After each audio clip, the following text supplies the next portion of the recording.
sentir la vitesse dans le Grand Blanc. Oui, on va se prendre pour un musher de la Grande Odyssée. Cette course de l'extrême en ce moment dans les Alpes avec des chiens de traîneau. Vous allez le voir préparés comme des champions. C'est avec Kezia Cretin et Loïc Gorgibus. Le silence de la montagne, recouvert par les aboiements. Dans leur course, les mushers et leurs chiens atteignent parfois jusqu'à 40 km/h. Sur des parcours que seuls des experts peuvent dompter. 400 km de course au cœur de paysages à couper le souffle. La compétition dure 13 jours. Comme pour des cyclistes de haut niveau, les chiens doivent économiser leur énergie.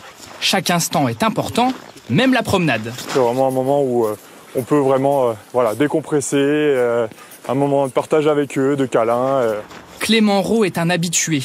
Musher professionnel depuis 4 ans, il a noué un lien très fort avec ses Alaskan. Des chiens pouvant supporter des températures allant jusqu'à moins 40 degrés.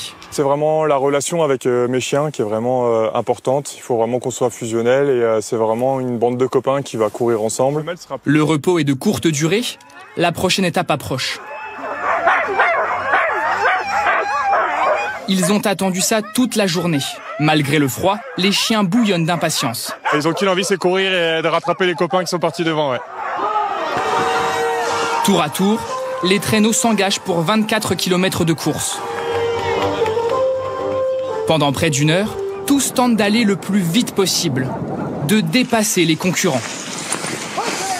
Il faut enchaîner les virages difficiles, ne surtout pas perdre l'équilibre.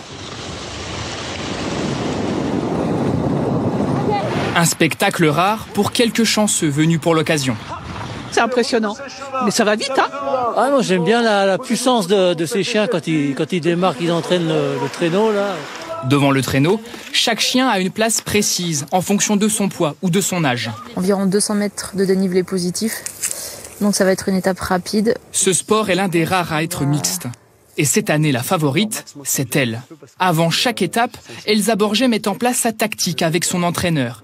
Elle doit aider ses chiens, quitte à courir à côté du traîneau s'il le faut. Je suis dans l'effort avec eux, donc c'est dur pour eux, mais la montée, elle est dure aussi pour moi. Donc en fait, le but, c'est d'alléger le traîneau le plus possible dans les montées pour qu'il n'ait quasiment plus de charge à tracter. Donc, le traîneau faisant 10 kilos avec 8 chiens, si je suis plus dessus, c'est rien pour eux, quoi. Pour entretenir leurs champions, les mushers peuvent compter sur une équipe de 12 vétérinaires. Chaque matin, ils soignent les petites blessures, celles à la patte sont les plus fréquentes. Aujourd'hui, Jaina, le Scandinavian Hound, souffre d'une douleur à l'estomac. Et t'avais quoi comme symptômes ? Quelques tests s'imposent, mais pas facile de se concentrer. Ce sont des athlètes de haut niveau, donc on les considère comme tels et on les traite comme tels. Donc ils ont droit à des manipulations ostéopathiques, à un suivi médical, comme on aurait un suivi médical des athlètes sur le Tour de France. Les craintes se dissipent rapidement, Jaina pourra continuer l'aventure. La compétition est encore longue, elle s'achèvera ce jeudi.